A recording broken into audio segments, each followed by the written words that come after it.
Pada tahun 1989, pemerintahan Indonesia menetapkan Aceh sebagai daerah operasi militer. Angkatan bersenjata Indonesia pun dikerahkan ke Serambi Mekkah dalam operasi Jaring Merah. Tujuannya menghancurkan gerakan Aceh Merdeka. Di tahun yang sama, pesawat sipil Perancis UTA nomor 772 diledakkan oleh kelompok teroris di Niger, Afrika. Ledakan ini menewaskan 170 penumpang di dalamnya. Tak jauh dari Niger, sebuah negara di Afrika Barat, Liberia pun tengah dilanda oleh perang sipil antara NPFL, INPFL, dan pemerintahan Liberia. Peristiwa-peristiwa ini terlihat tidak memiliki hubungan satu dengan yang lain. Namun, ada sebuah negara yang berperan di balik layar di setiap peristiwa tersebut. Libya. Semenjak dipimpin oleh Muammar Gaddafi, Libya telah menjadi pusat pelatihan kelompok pemberontak hingga teror di seluruh dunia. Pemimpinnya kala itu, Muammar Gaddafi, bahkan disebut sebagai This mad dog of the Middle East has a goal of a world revolution, Muslim fundamentalist revolution, which is targeted on many of his own Arab compatriots. Meski dikecam oleh banyak negara barat, Muammar Gaddafi sangat dicintai masyarakat Libya, setidaknya untuk beberapa saat. Lantas, siapakah Muammar Gaddafi? Teroris, diktator, atau pejuang? Dan apakah perannya bagi Libya?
Sejak tahun 1911, daerah yang kini adalah Libya merupakan jajahan Italia. Lalu, kekalahan Italia selama Perang Dunia II membuat Libya diduduki oleh sekutu. The temporary palace of King Idris of Libya, which overlooks Tobruk Harbor, is next to be visited by Her Majesty. With King Idris, the royal visitors appear on the palace balcony.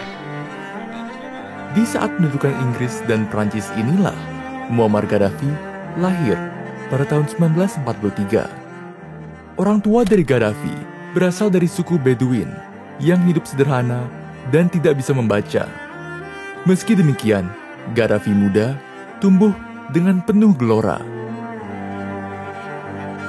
Melalui media koran dan radio Suara Arab, Muammar Gaddafi mempelajari betapa bejatnya penjajahan Barat dan Israel. Dia juga mengagumi tokoh-tokoh lain seperti Gamal Abdel Nasser. Gaddafi juga melihat bagaimana kerajaan Libya yang dinyatakan merdeka pada tahun 1951 tidak membawa perubahan signifikan bagi masyarakatnya. Malahan, hasil dari kekayaan minyak yang ditemukan pada tahun 1959 tidak terbagi rata. Perubahan harus terjadi, dan Gaddafi memilih untuk berjuang dari dalam. Pada tahun 1963, dia memilih untuk mengenyam pendidikan militer. Sebagai perwira muda, dia membentuk organisasi rahasia Free Officers Movement, mengikuti panutannya, Nasser. Setelah mendapat pendidikan tambahan di Inggris, Muammar Gaddafi kembali ke Libya, dan pada tahun 1969, Gaddafi memimpin 70 perwira lainnya melakukan kudeta. Kerajaan Libya pun digantikan dengan Republik Arab Libya. Setelah kudeta berhasil, Revolutionary Command Council dibentuk sebagai pemegang kekuasaan tertinggi di Libya baru.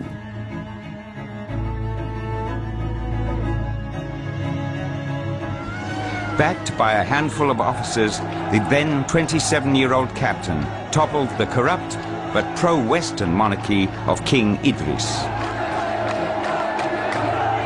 In his first public address, Gaddafi challenged the two powers that dominated Libya.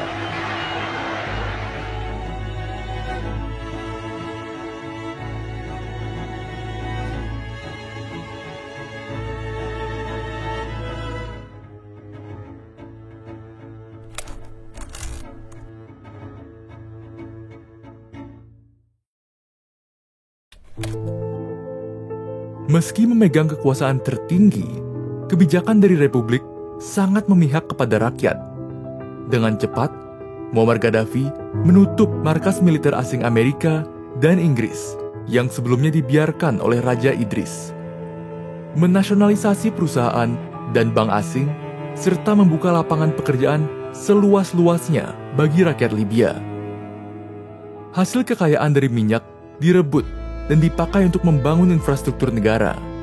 Di tahun 1977, Libya diubah menjadi Jamahiriyah Arab Libya. Pendidikan dan kesehatan digratiskan, dan perumahan diberikan kepada semua warga secara cuma-cuma. Gaddafi juga memastikan keterlibatan masyarakatnya dalam politik. Ratusan kongres rakyat dibentuk untuk menampung aspirasi rakyat yang kemudian akan dibawa ke Kongres Rakyat Umum untuk disahkan dan dieksekusi oleh Komite Rakyat Umum. Hanya saja, partisipasi di kongres-kongres tersebut dan tak sedikit dari anggotanya adalah orang pilihan dari Gaddafi sendiri. Segala bentuk organisasi di luar pemerintahan ilegal, dan segala oposisi yang tidak disukai oleh Gaddafi akan diberantas. Lagi pula, Gaddafi memiliki hubungan dekat dengan angkatan bersenjata Libya.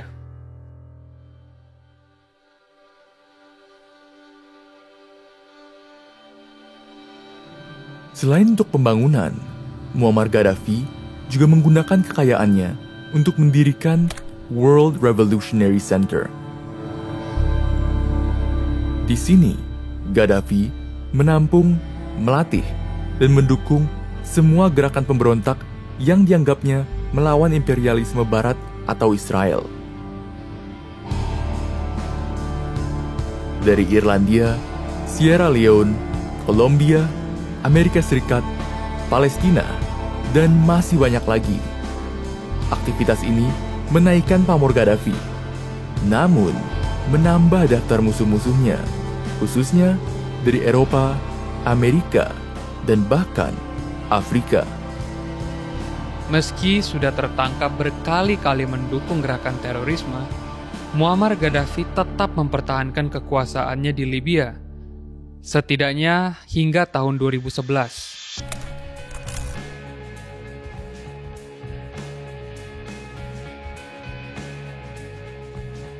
Pada Februari 2011, seorang pengacara Libya bernama Fatih Terbil ditangkap.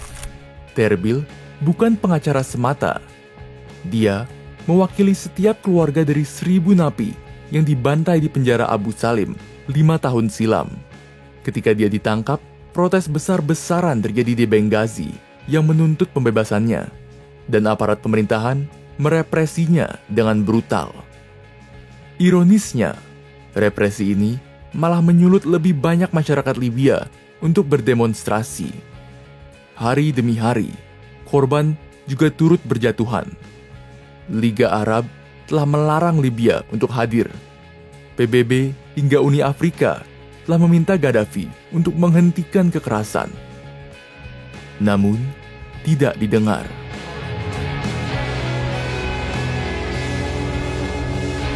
The members of the Security Council expressed grave concern at the situation in Libya. They condemned the violence and use of force against civilians, deplored the repression against peaceful demonstrators, and expressed deep regret at the death of hundreds of civilians. The committee noted the dire humanitarian situation created by this situation. The African Union High-Level Ad Hoc Committee calls on Libyans, both the Libyan authorities and the Transitional National Council, to commit themselves to an immediate suspension of all hostilities. Pada akhirnya, Dewan Keamanan PBB mengadopsi Resolusi 1973 pada 17 Maret 2011. Resolusi tersebut mengesahkan segala cara untuk melindungi warga sipil di Jamahiriyah Arab Libya. Dan bagi Amerika Serikat dan sekutunya, dokumen ini telah mensahkan invasi ke Libya. Throughout the night, the U.S. pounded Libya. The strikes began with more than 110 Tomahawk missiles launched mostly from U.S. ships and submarines, aiming at more than 20 targets. Before the Tomahawks were launched, 20 French fighter jets flew over rebel-held Benghazi in a show of force. 2 hari kemudian, militer Amerika dan Eropa dalam Pakta Pertahanan Atlantik Utara mulai menginvasi Libya. Di saat yang bersamaan, Amerika Serikat juga menyokong persenjataan bagi kelompok anti-Gaddafi. Tidak memerlukan waktu yang lama, pada 20 Oktober 2011, Muammar Gaddafi ditangkap dan dibunuh. Pada akhirnya, Libya menjadi satu dari banyak negara Arab yang dilanda Arab Spring. Pemimpin yang sudah berkuasa sejak 1969 itu pun sudah hilang. Akan tetapi, kejatuhan dari kekuasaan Gaddafi akan membawa konsekuensi di seluruh Timur Tengah hingga sekarang.